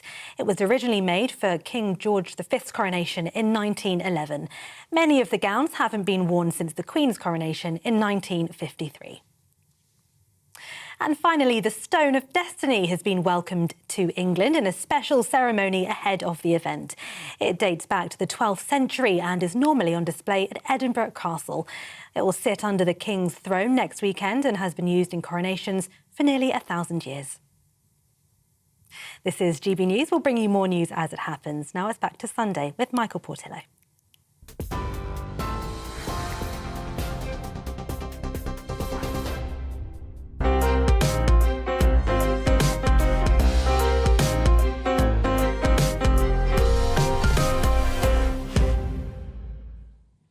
Thanks to Chana Sanchez. Concertgoers at the Barbican last weekend were expecting conductor Sir Simon Rattle to lead the London Symphony Orchestra in a performance of Gustav Mahler's 7th Symphony. They got more than they paid for, as Sir Simon gave a deeply personal speech about the recent changes to funding for the arts.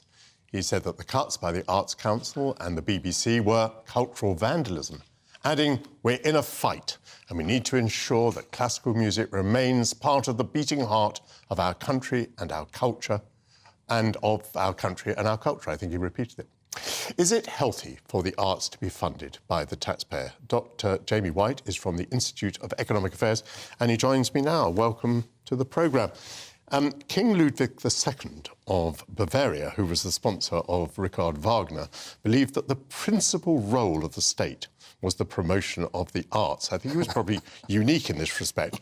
But on the whole, countries have fallen somewhere on a spectrum. King Ludwig was at one extreme, but many countries think that there should be funding of the arts from the taxpayer. But I think you disagree. I do disagree. One of the great sadnesses in life, that all of us, whether we own a business or workers, is that we have to convince other people that they should be willing to pay for what we have to offer. So I might offer my services as a coffee maker or as a conductor of orchestras.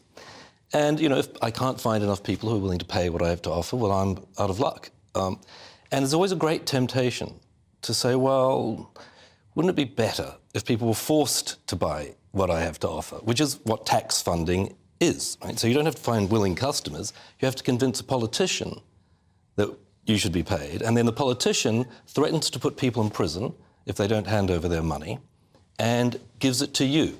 And so you hear a lot of grandiose talk about that, you know, how important what you do is, and really British society will collapse if I'm not tax funded.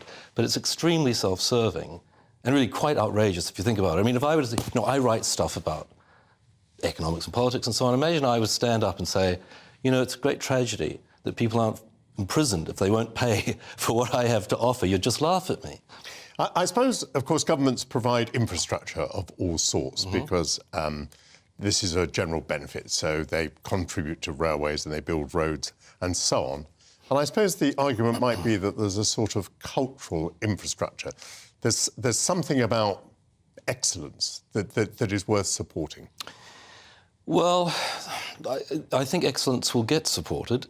I mean, people will privately support excellence. You know, throughout history, a lot of private money has flowed into the arts, and some of it has been excellent art. One thing that makes me uncomfortable about all of this it's not simply the tax funding and the fact that people are threatened with imprisonment if they don't hand over the money.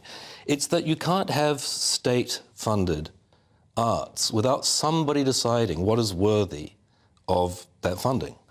And I like the idea that the culture of a country is a kind of organic emergence from the voluntary actions of the people. It kind of reflects society. It doesn't reflect necessarily the decisions of elites who've got power. So they force you.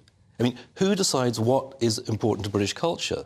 I think that should just happen. We should just observe what it is that people actually like, rather than some commissar dictating to us that we will pay for this and we will not pay for that. This is important and good, that's not important and not good. I don't like that. That stuff reminds me of fascist countries and theocracies. As part of the introduction to this chat that you and I were going to have, I drafted the question as to whether the arts were wise to be funded by the state. I mean, what Sir Simon Rattle is complaining about is a very sudden change in the regime of funding.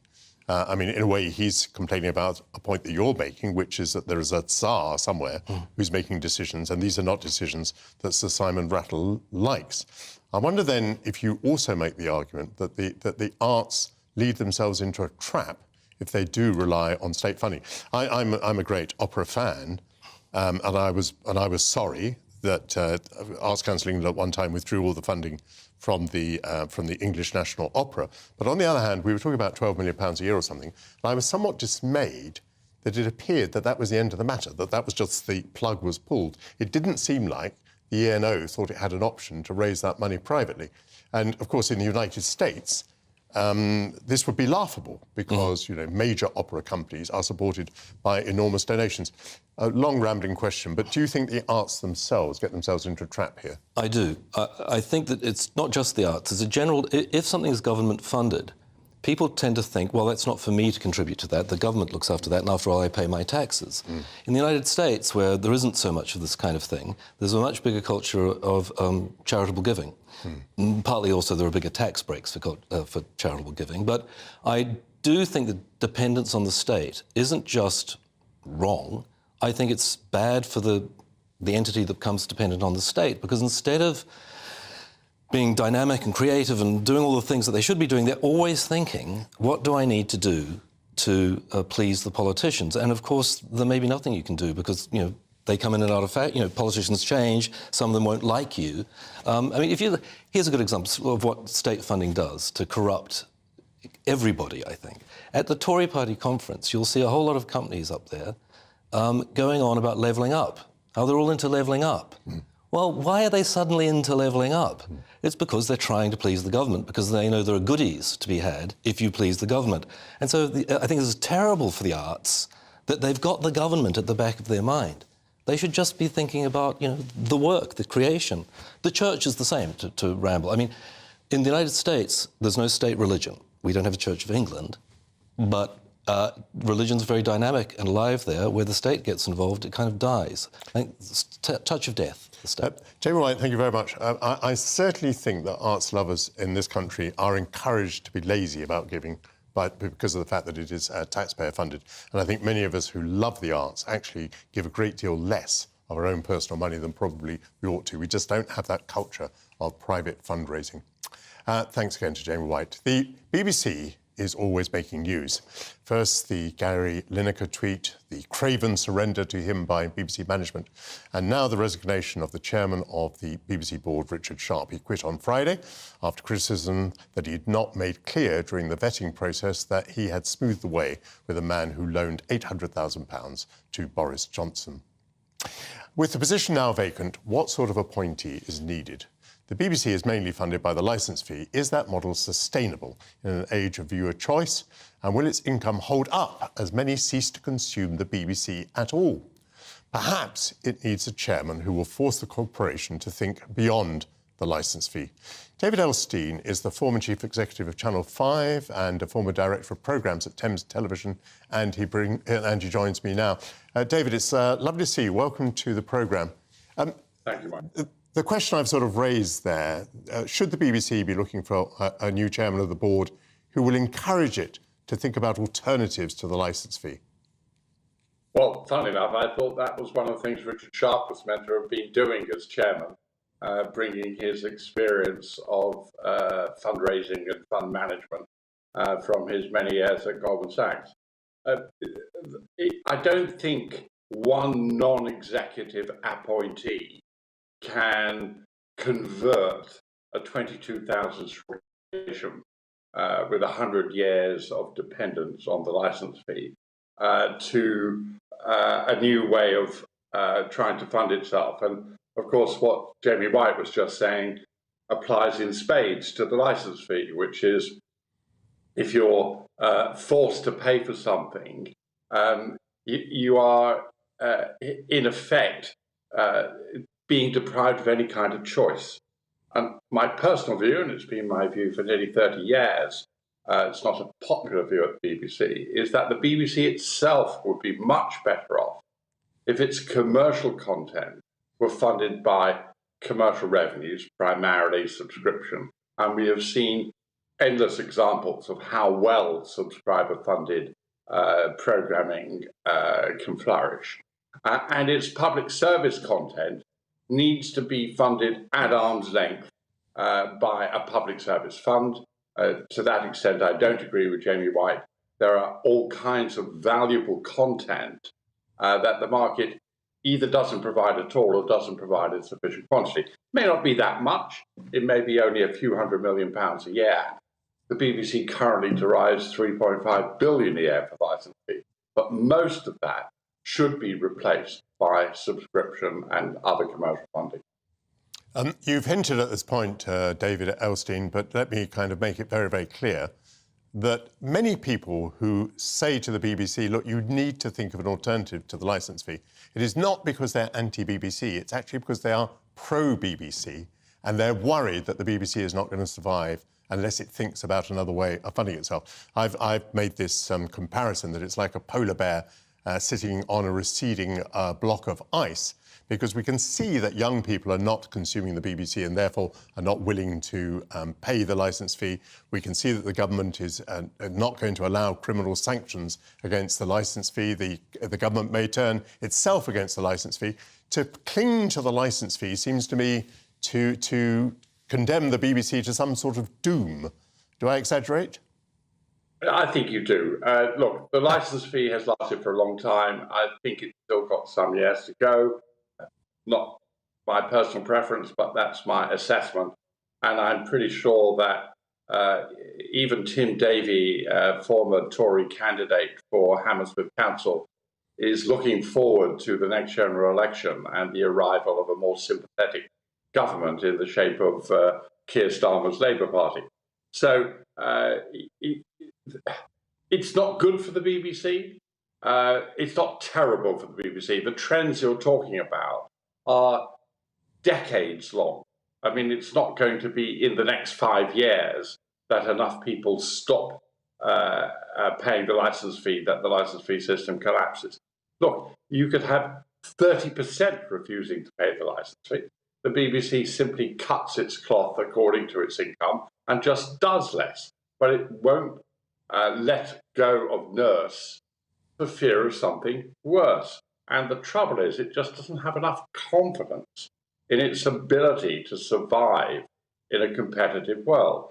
Against all the evidence, I mean, there's abundant evidence that BBC programming is very popular worldwide, and that the BBC could easily do a Netflix and broadcast a commercial service to 150 countries and actually derive more revenue than it currently does from the licence fee. But it's too scared to make the transition. Very interesting. I do think in this field, by the way, to talk about 5 years or 10 years, that is not the long term. I mean, if these trends are happening over a decade or two, I think it is time for the BBC to be planning for that. Thank you very much, David Elstein, for opening up the discussion. Absolutely. You are watching Sunday with Michael Portillo on GB News, Britain's news channel. Coming up, who decides whether art is racist? Shouldn't we, the viewing public, be given the choice to make up our own minds? That's after the break. It's all about family, being in people's living rooms, all the interaction and getting to know who our viewers and listeners are. When I was young, my dad used to say, "Nana, stop arguing." I wanted an outlet that would enable me to give my opinion. People are going through a really hard time right now, and I know that you don't feel like you're being listened to by the establishment. I came to GB News because it's the People's Channel, and I want the audience to have their say on the events of the day. We're dynamic. We do something different. Democracy shows that the wisdom of the nation is in its people. I get to travel to find out what the story is from a personal perspective. The British people aren't fools. We know when we're not being told the full story. We've got to work out how Britain moves forward from this. It's the best country in the world. The establishment had their chance. Now we're here to represent your views. Britain's watching. Britain's watching. Britain's watching. We're proud to be GB News. The People's Channel. Britain's news channel. So Dubes & Co, we tackle the issues of the day with real, robust debate, both sides of the fence, battling it out with me in the middle with my forthright opinions and views. And often really interesting things happen because you start with a position and then by the end of the debate you find actually, well, I might not have thought about that one. What we need in this country is 2 new political parties. You should maybe think about doing a 2024 calendar. I'm Michelle Dewberry and I'm keeping you company right through until 7 o'clock this evening. GB News, the People's Channel, Britain's watching. Start the day with GB News. We catch up on all the big stories you didn't hear the night before. And take a look at what the world's talking about this morning. That's right, Monday to Thursdays from 6 o'clock. It's Breakfast with Eamon and Isabel. Straight after breakfast, join us, Bev Turner and Andrew Pearce. We're going to take you through till noon.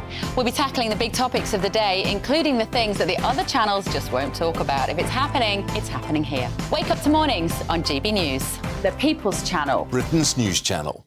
I'm Simon Evans. Join me on GB News for Headliners at 11 p.m. What's the scoop? I'll be joined by two of the country's top comedians. That's right. As we take a look at tomorrow's newspapers tonight. We're going to get into trouble. If it's a big story, we'll be covering it. Spill some tea on him. There we go. But we'll also have some fun. I wouldn't stick up a bank. My father didn't love me. So anyway. Headliners every night from 11 on GB News, the People's Channel, Britain's news channel. Saturday nights on GB News. From 6 p.m, I'll give you my unique take on the world today. Then at 7, it's me, Calvin Robinson, with my Common Sense Crusade. New to GB News is the Saturday 5. 5 times the opinion. Join us every Saturday from 8 p.m. as we debate the week's stories. With us 4, plus a special guest. And at 9, of course, it's Mark Dolan Tonight. Saturday nights on GB News, the People's Channel, Britain's news channel.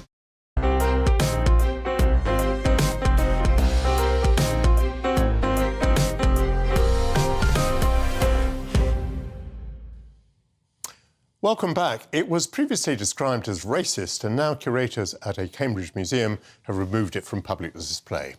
Love Among the Nations by one of the UK's most distinctive 20th century painters, Sir Stanley Spencer, depicts multicultural free love. The curator at Cambridge University's Fitzwilliam Museum have taken issue with the artist's ignorance. Prior to its removal, a label for the 1935 piece stated that Sir Stanley's work contained offensive images and revealed an unquestioned racism. The museum has said the painting was not removed because it was racist, but has confirmed that it has no plans to re-hang it. And last year, the Tate Modern decided to... Actually, it was the Tate Britain decided to permanently close its splendid restaurant after deciding that the mural by Rex Whistler featuring 2 slave boys painted nearly a century ago is too offensive for modern diners. J.J. Charlesworth is an art critic. Welcome back to the programme. Good to see you again. How do you feel about the removal of Love Amongst the Nations? I think it's a bit of a problem because it starts to show that curators have a very particular take on what they find unacceptable now in artworks which are part of their historical collections. I think if you look at it carefully, and I think the problem with taking artworks out of public view is that you don't get to have any kind of discussion thereafter about them, is that it's not by any means a racist painting, right? It has figures which are stylized and caricatured. They're quite cartoonish, and they are part of Spencer's style, which is by that point quite interested in a sort of naive, cartoonish way of depicting people. But I think that the important point is that the piece itself is about reconciliation and love between nations, races and cultures. So it's a rather strange thing to only see that the fact that the way he depicted people in 1935 doesn't meet up to the standards that we have for depiction today. I think that's a real issue. I'm almost more revealing than the fact that they've removed the painting altogether now is what the label used to say before it was removed. None of Spencer's human subjects escape this taste for the grotesque, but the painting shows how this broadly misanthropic outlook intersected with an unquestioned racism. Raised on the moral rightness of British imperial rule, Spencer imagined civilization firmly in the West and savagery in its colonies. New conversations are developing around the status of paintings like this one. This museum is part of the University of Cambridge. I mean, I think, if you saw an essay like that, you would give it a gamma because it is full of assertion and not full of evidence. I don't know much about Stanley Spencer, but the little I do know about him was that he was a very devout Christian. Yes. To describe this man as misanthropic seems to me absolutely extraordinary. Yeah, no, but his paintings celebrate humanity. I mean, here was the fellow who was commissioned to paint the great war chapels, his splendid paintings of the wounded coming back from the Great War, in which, by the way, he served with great distinction. This man is now to be described as a misanthrope. Yes, I think that's where it becomes really troublesome, and I think it's a real issue now with the way in which curators think their role is to criticise and condemn rather than actually to explain and contextualise for a visitor what an artist's work is about. I mean, I think, as you say, that particular statement is so full of critical conjecture an assumption, and presumption about what is going through an artist's head. It's that you kind of do wonder what curators think their role is now when it comes to explaining historical works, and that really is an issue, because that statement is rather bizarre. Partly also because it doesn't even try to acknowledge the sentiment or the intention or the meaning of the painting as it's set out. All it sees is that here's someone who, after all, practically didn't leave the UK in his life, apart from fighting in the First World War, where his brother was killed, and he served in the ambulance corps for over 2 years in Macedonia. And you kind of wonder, for someone who's in the 1930s and who hasn't particularly travelled, the images that he's going to get of people who are actually at that time colonial subjects, let's not forget. We have to remember that it's also a statement that is against the very racist ideology of empire that still dominated in the 1920s and 30s. So you have to kind of ask yourself, well, of course, he's quite naive and ignorant in the sense that he's not particularly well versed in how people appear. But what is really an issue is that throwing all that out, or casting that aside, and then simply kind of criticising an artist in the text that is supposed to be relatively informative and neutral does tell us that something has changed radically in the way in which curators are seeing what they should do with artworks and how we should understand them. On the other hand, I found this on the internet. There are two paintings that were side by side, Love Among the Nations and also Love on the Moor. They're a matching pair, part of Spencer's unrealised church house project, conceived in the 1930s, partly under the influence of the free love movement of the time. Their erotic nature has parallels in poetry and fiction of the period. Think about D.H. Lawrence. And the church house paintings attracted very similar controversy when they were first exhibited. I mean, I might have found that a more useful context, quite honestly, than the label that was exhibited. I mean, I think that also what it throws out, casts out, is the fact that artists are often quite unusual people, quite eccentric in their views. Stanley Spencer, of course, actually did offend quite a lot of people for the relatively sort of libertine sort of style and approach to content, especially nude content, and the mixing of this kind of erotic content with his own kind of devout Christianity as he kind of saw it. So it is very much of its time, and I think it's more important to think about, well, how do we understand artists in their context at a given moment, rather than read back onto them the kinds of preoccupations and concerns that we have today. JJ, you have helped us to understand. You've helped us to understand the context. JJ Charlesworth. Coming up, it's Loved by the Royal Family, the British Army and James Bond. We celebrate the 75th anniversary of the Land Rover. That's after the news headlines with Tatjana Sanchez.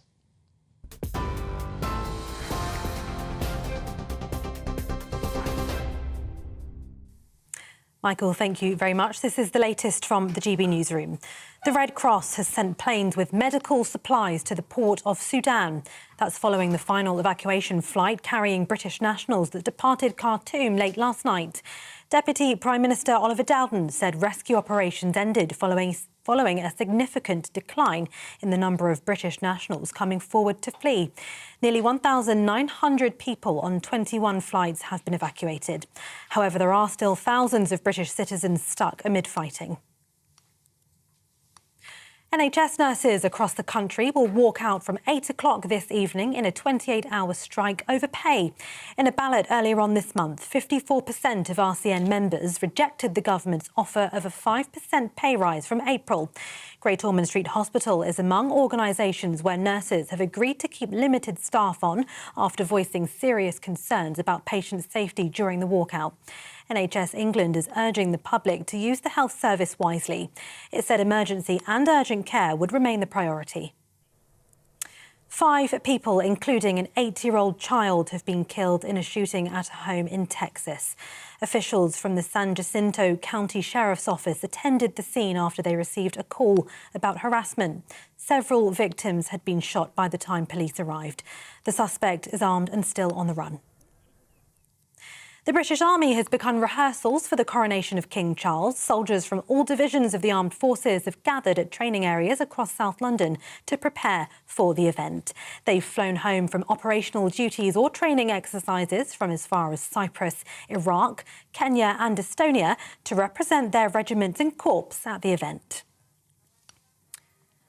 And the Stone of Destiny has been welcomed to England in a special ceremony ahead of the coronation. It dates back to the 12th century and is normally on display at Edinburgh Castle.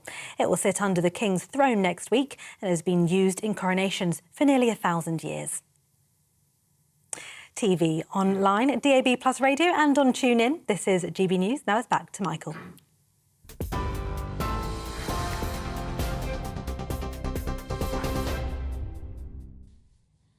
Thanks to Tatiana Sanchez. It's been 75 years since the Land Rover made its debut at the Amsterdam Motor Show. The British Army first started using them in 1949 and still has over 8,000. Her late Majesty, Queen Elizabeth II, was a big fan, driving them at her estates and using them in ceremonial duties around the world. It's estimated that she owned at least 30 vehicles over the years that she was on the throne and driving. To celebrate this most iconic British vehicle, I went to Surrey, arriving in the Land Rover's sleek offshoot, the Range Rover.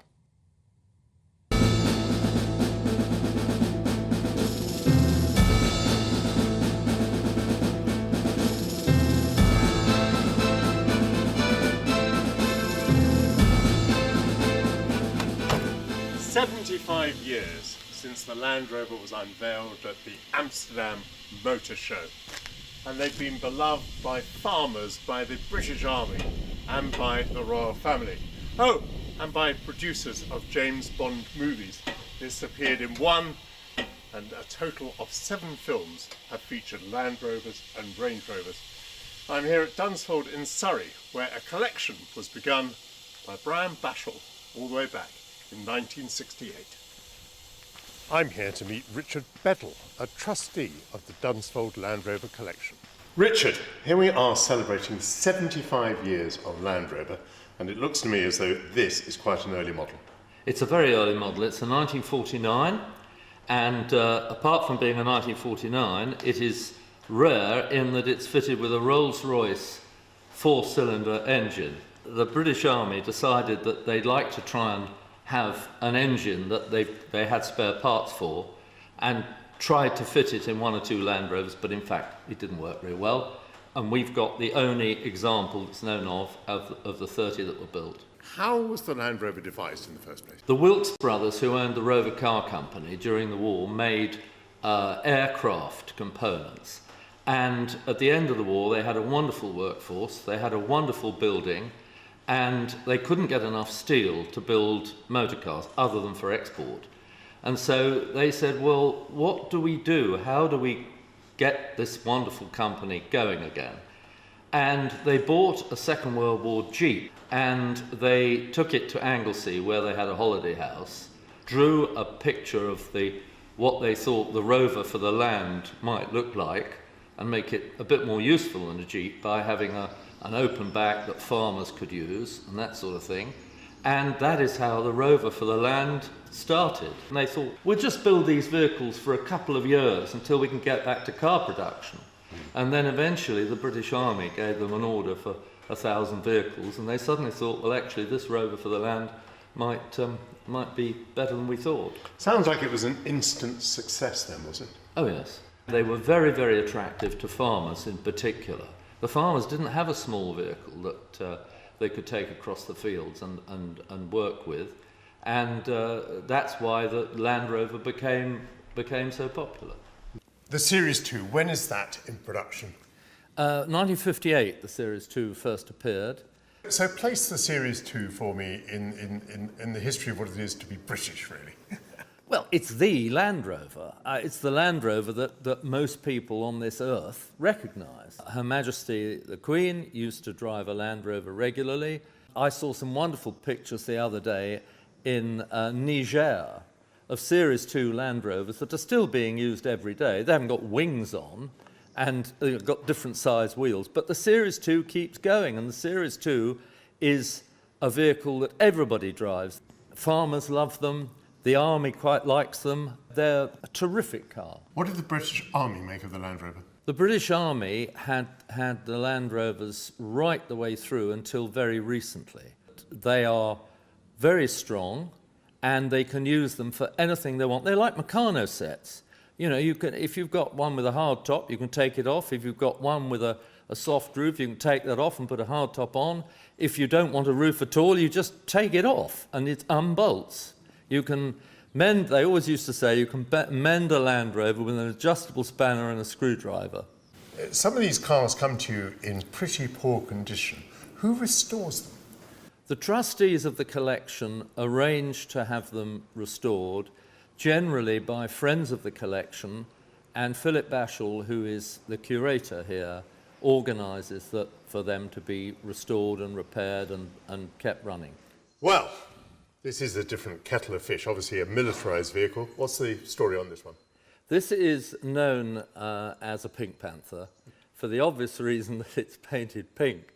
And the reason that it's painted pink is that the RAF decided that if vehicles were painted this colour on the sand, the silhouette didn't show up. And they told the SAS, and the SAS said, right, in that case, we're going to paint all our vehicles this colour, which is what they did.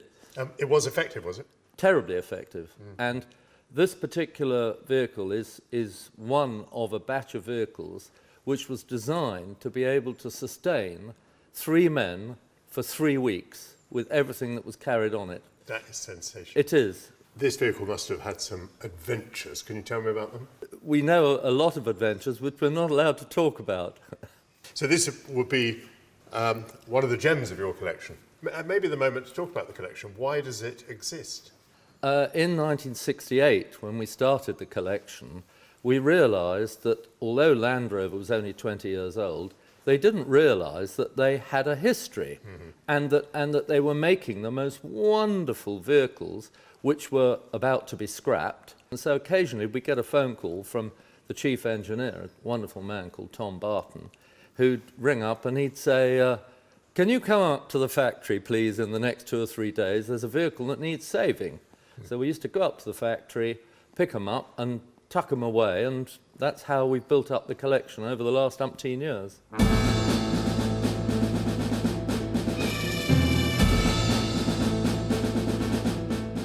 So this is about restoration, but I've never seen a Land Rover like that. No, it is very, very special. It's called a Centaur, and you see it in the state that it's arrived with us. They made 8 of these, and this is the last one built. We're going to restore it. We've just got it running and driving for the first time in many years, and we're really looking forward to the restoration. Now, have you anything else to show me? Yes, Michael. Come and have a look at our model collection. Not only a marvellous collection of vehicles, a terrific collection of models as well. Yes, we think it's probably the best model collection in the world of Land Rovers and Range Rovers. We'd actually been collecting our own models, but a wonderful man called John Parker left us his model collection about 30 years ago. And I remember going up to Bristol thinking, oh, well, I need a couple of cardboard boxes.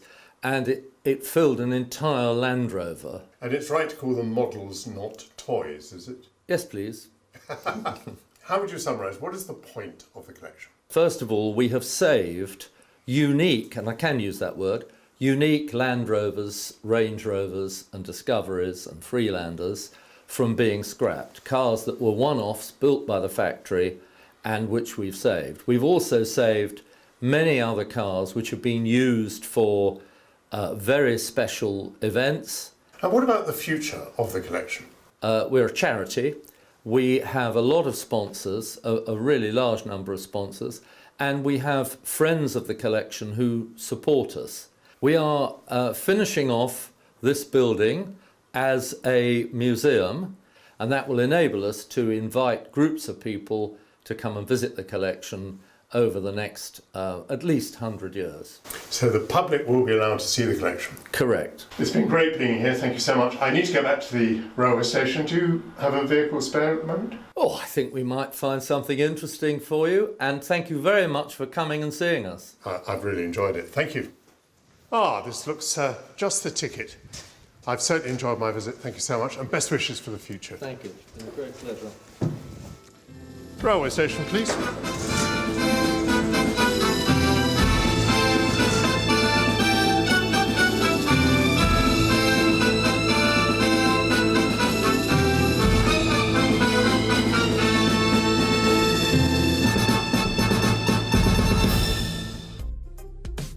Thanks to the Dunsfold Collection, to trustee Richard Beddle, Philip Bashall and Sue James. You're watching Sunday with Michael Portillo on GB News, Britain's news channel. Coming up, the pomp and ceremony of the coronation will give way to fun and games at street parties up and down the land. What's on the menu and how does it compare with 1953? That's after the break.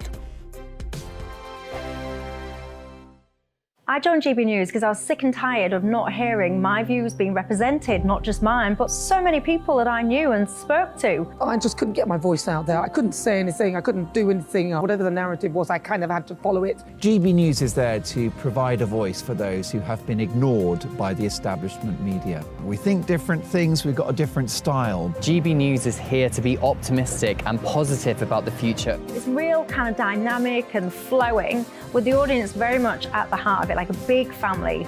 Here at GB News, we talk about the things that matter to you. Hearing the voices from right across our towns and cities, especially our towns. All sides of the argument represented with a heavy dose of opinion. We're on a mission here to make a difference. And the GB News family really is here for you, and whatever time of day you can watch or listen. Britain's watching. Britain's watching.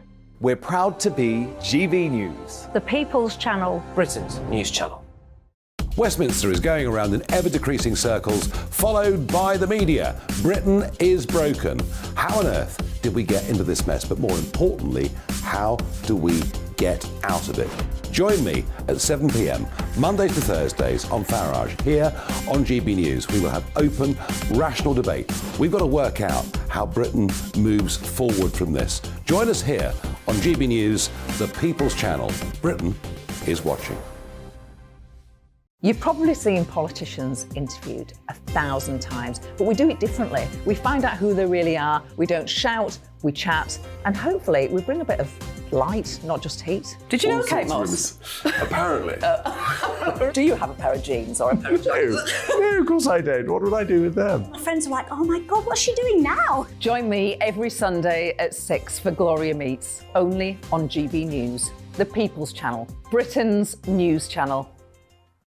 I'm Jacob Rees-Mogg, the Member of Parliament for North East Somerset and a former government minister. For years, I've walked the corridors of power in both Westminster and the City of London. We need to have the arguments, the discussions on how we make it better. Crop failures, famine, war, suffering on a scale completely unimaginable. We are putting the cart before the horse. As Charles I said at the scaffold, he was the true defender of liberty. Yeah, I've completely derailed the conversation. Join me Monday to Thursday at 8 p.m. on GB News, Britain's news channel.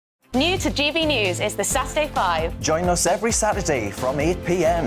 as we debate the week's stories. Right, folks, that was a spicy one, wasn't it? With us four, plus a special guest. Sometimes she has to stick her foot in it. Sometimes she has to say things as they are. Sometimes I think we should keep the refugees and send the pensioners to Rwanda. Then we'd be in a much better state. Well, Benjamin, that is... The Saturday 5. Saturday nights from 8. Only on GB News, the People's Channel. Britain's news channel.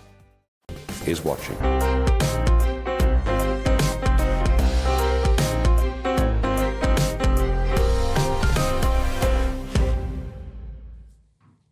Welcome back. It's expected that millions of people will celebrate the coronation with a street party next weekend.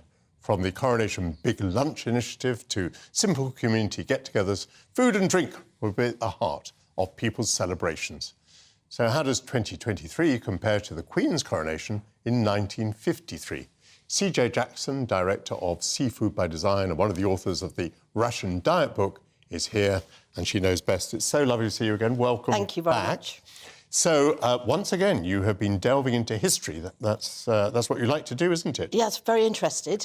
Should we start with the president and move backwards? Yes, of course. I've rather missed. What is the connection between the king and the quiche? How's this come about? Well, his head chef, Mark Flanagan, created some dishes, and the king and Queen Camilla chose this particular quiche as their centrepiece for street parties.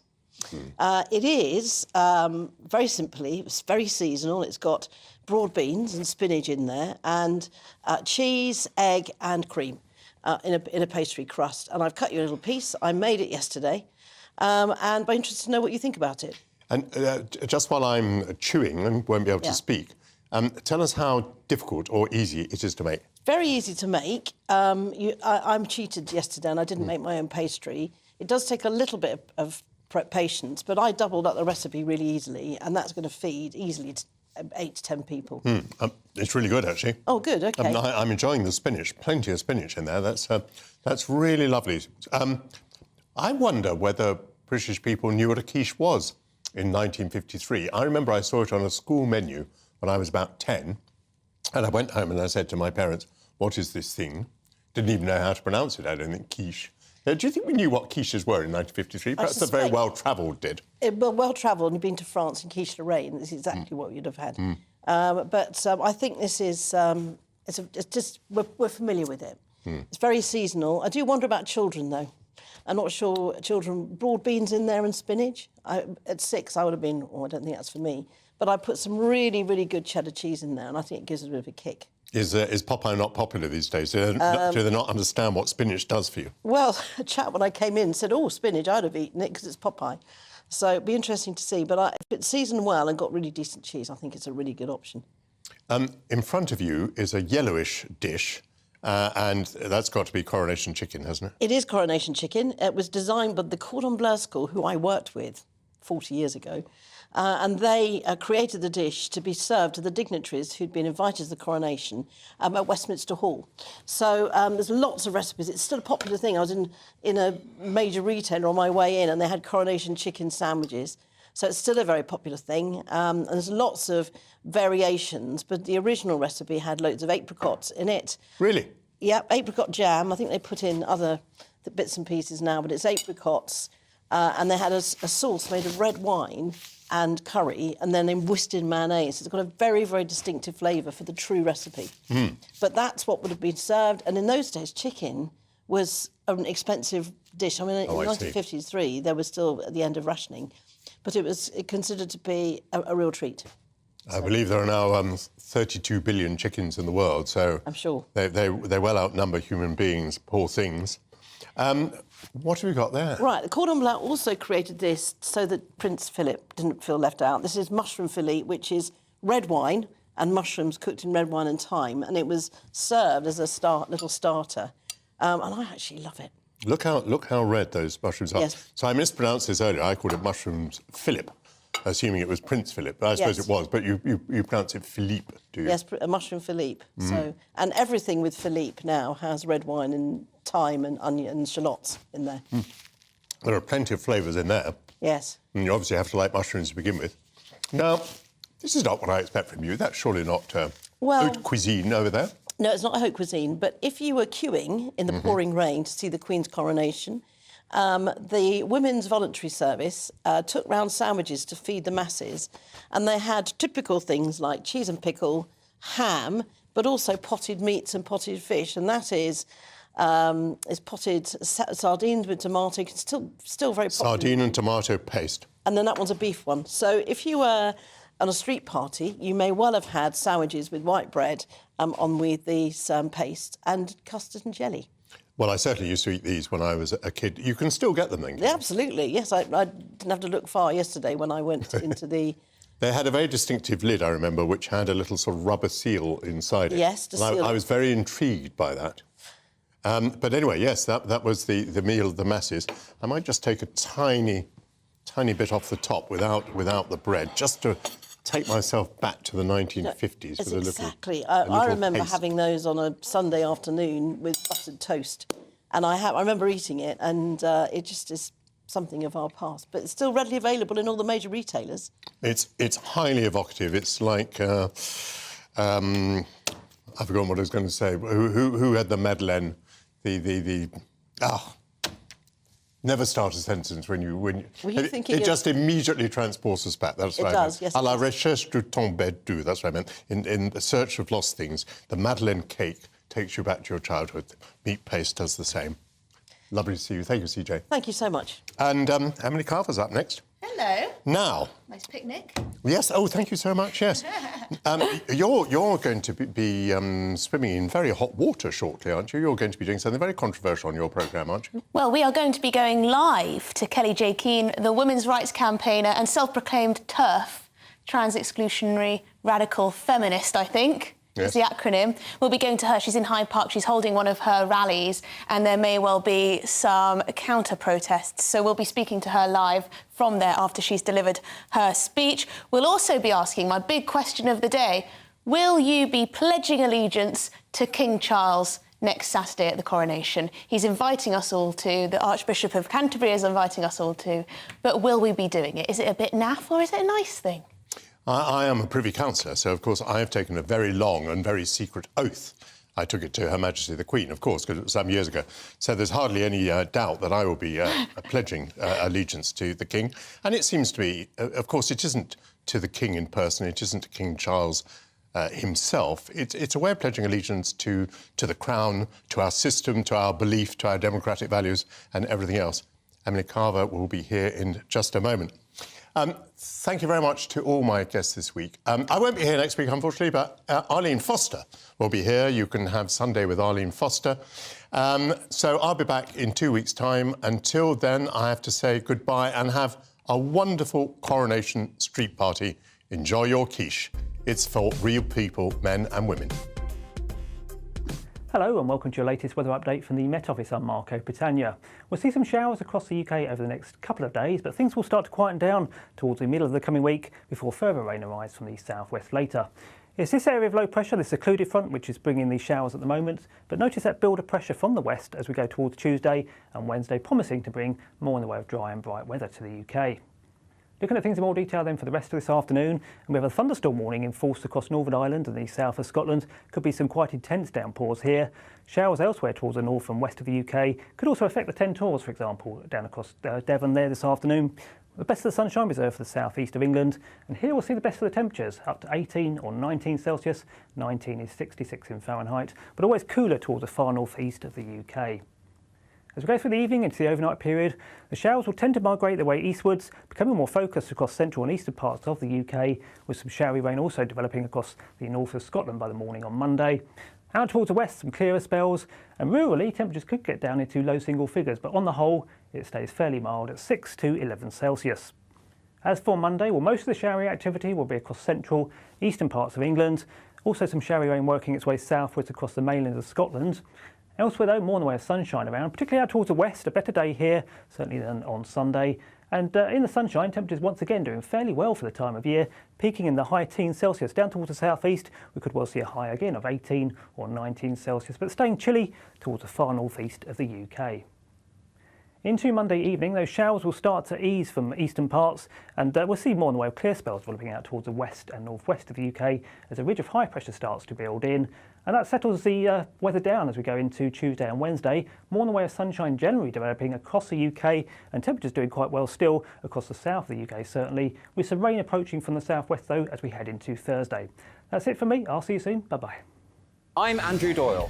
Join me at 7 o'clock every Sunday night for Free Speech Nation, the show where I tackle the week's biggest stories in politics and current affairs with the help of my 2 comedian panellists and a variety of special guests. Free Speech Nation, Sunday nights from 7 on GB News, the People's Channel, Britain's news channel.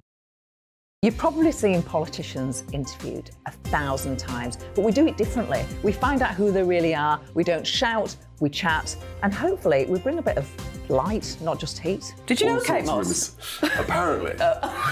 Do you have a pair of jeans or a pair of jeans? No, of course I don't. What would I do with them? My friends are like, oh my God, what's she doing now? Join me every Sunday at 6 for Gloria Meets, only on GB News, the People's Channel, Britain's news channel.